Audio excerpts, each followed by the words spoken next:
قسمت چمک جائے گی، مقدر بدل جائے گا۔ کاروبار میں، رزق میں، عزت میں، تجارت میں روز بروز اضافہ ہوتا چلا جائے گا۔ کامیابی آپ کا مقدر بن جائے گی صرف ایک رات کے وظیفے سے۔ صرف ایک رات یہ عمل کر لیں، ہر کام میں کامیابی ملے گی، مقدر بدل جائے گا، قسمت چمک اٹھے گی، قسمت کو لگے ہوئے تالے کھل جائیں گے، کاروبار میں اضافہ ہوگا، بے پناہ اضافہ ہوگا، رزق میں بے پناہ اضافہ ہوگا، عزت میں اضافہ ہوگا۔ تجارت کرتے ہیں تو تجارت بڑھتی چلی جائے گی انشاءاللہ، صرف ایک رات کا یہ عمل کر لیں۔ اعوذ باللہ من الشیطان الرجیم، بسم اللہ الرحمن الرحیم۔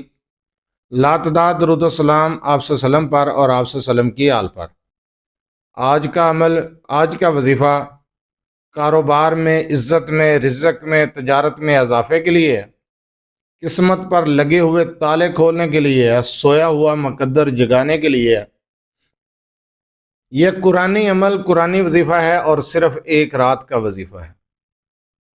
آپ یقین جانیں، یہ ایک رات عمل کر لیں، جس طریقے سے آپ کو بتانے جا رہا ہوں، قسمت پر لگے ہوئے تالے کھل جائیں گے، مقدر چمک اٹھے گا، کاروبار میں روز بروز اضافہ ہوتا چلا جائے گا، رزق میں روز بروز اضافہ ہوتا چلا جائے گا، معاشرے میں لوگوں میں عزت پائیں گے، تجارت کر رہے ہیں تو تجارت بھی بڑھتی چلی جائے گی، کبھی نقصان نہیں ہوگا، کبھی خسارہ نہیں ہوگا، کامیابیاں مقدر بنتا چلے جائیں گی، آپ کا کامیابی مقدر بن جائے گی انشاءاللہ۔ صرف ایک رات یہ عمل کر لیں۔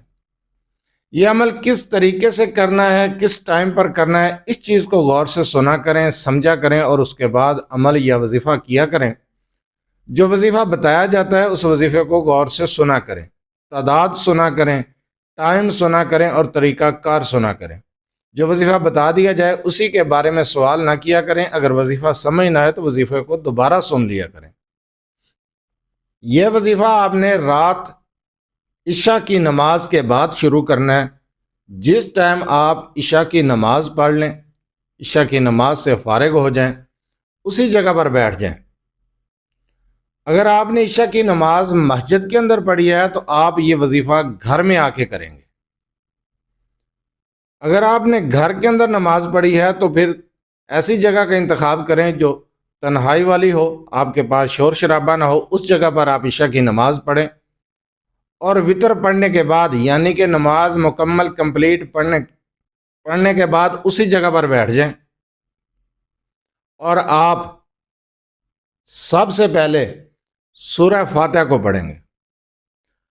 وظیفہ شروع کرنے سے پہلے 3 مرتبہ درود ابراہیمی پڑھ لیں۔ درود ابراہیمی کے بعد آپ نے سورہ فاتحہ کو پڑھنا ہے 41 مرتبہ، ہر بار بسم اللہ کے ساتھ۔ اس کے بعد آپ نے سورہ مزمل کو پڑھنا ہے 3 مرتبہ۔ اس کے بعد سورہ کوثر کو پڑھیں گے 121 مرتبہ۔ اس کے بعد سورہ اخلاص کو پڑھنا ہے 121 مرتبہ۔ یہ تعداد مکمل کرنے کے بعد اسی جگہ پر بیٹھے آپ نے استغفر اللہ ربی من کل ذنب و اتوب الیہ کو پڑھنا شروع کر دینا ہے، اور یہ عمل آپ نے تہجد کے ٹائم تک جاری رکھنا ہے، جس ٹائم تک تہجد کا ٹائم نہیں ہو جاتا۔ پھر آپ تہجد کے نوافل پڑھیں گے، اور اس کے بعد رزق میں اضافے کے لیے، کاروبار میں اضافے کے لیے، عزت میں اضافے کے لیے، تجارت میں اضافے کے لیے، کامیابی کے لیے، اپنی قسمت پر لگے ہوئے تالے کھولنے کے لیے، مقدر کو جگانے کے لیے اللہ تعالیٰ کے حضور ہاتھ اٹھا کر دعا مانگیں گے۔ دعا مانگتے ہوئے 1 مرتبہ اول آخر درود ابراہیمی پڑھیں گے، جس ٹائم آپ دعا کے لیے اپنے ہاتھ اٹھائیں گے۔ گڑ گڑا کر اللہ تعالیٰ سے دعا مانگیں گے، انشاءاللہ تعالیٰ آپ کا مسئلہ حل ہو جائے گا، آپ کی قسمت کھل جائے گی، مقدر جاگ اٹھے گا۔ صرف ایک رات نکالیں اور ایک رات اسی طریقے کے ساتھ، جو تعداد، جو طریقہ بتایا ہے، اسی طریقے کے ساتھ اس عمل کو کر لیں۔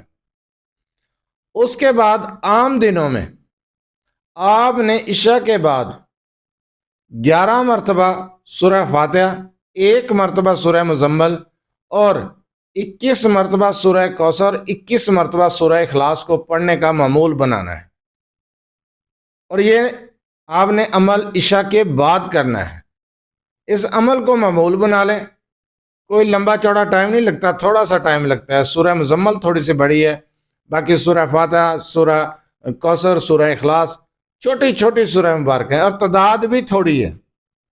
آپ یہ روٹین بنا لیں، روز بروز رزق میں اضافہ ہوگا، تجارت میں اضافہ ہوگا، عزت میں اضافہ ہوگا، کامیابیاں مقدر بنتا چلے جائیں گی، آپ کی قسمت چمک اٹھے گی، مقدر جاگ اٹھے گا۔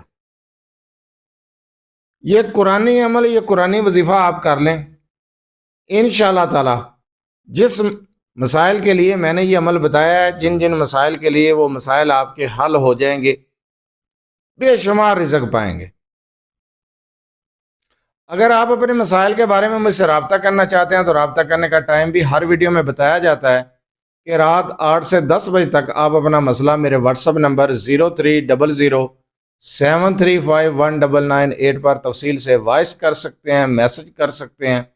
بار بار کال میسج کرنے سے گریز کیا کریں، بار بار بتایا جاتا ہے، لیکن کال پہ کال، میسج پہ میسج، آپ اپنا مسئلہ وائس کر دیں یا میسج کر دیں، انشاءاللہ تعالیٰ آپ کا مسئلہ سننے کے بعد آپ کو جواب دیا جائے گا۔ جو عمل، جو وظیفہ میں نے ابھی آپ کو بتایا ہے، رزق میں، کاروبار میں، تجارت میں، عزت میں اضافے کے لیے، آپ اس عمل کو کر سکتے ہیں، اس کی اجازت لینے کی ضرورت نہیں ہے۔ قرآنی عمل ہے، قرآنی وظیفہ ہے۔ جو طریقہ کار بتایا، اس طریقے کے ساتھ اس وظیفے کو کریں۔ اگر وظیفہ سمجھ نہیں آیا تو آپ ویڈیو کو دوبارہ دیکھ لیں، وظیفے کو دوبارہ سن لیں۔ اجازت عام ہے، اجازت لینے کی ضرورت نہیں ہے۔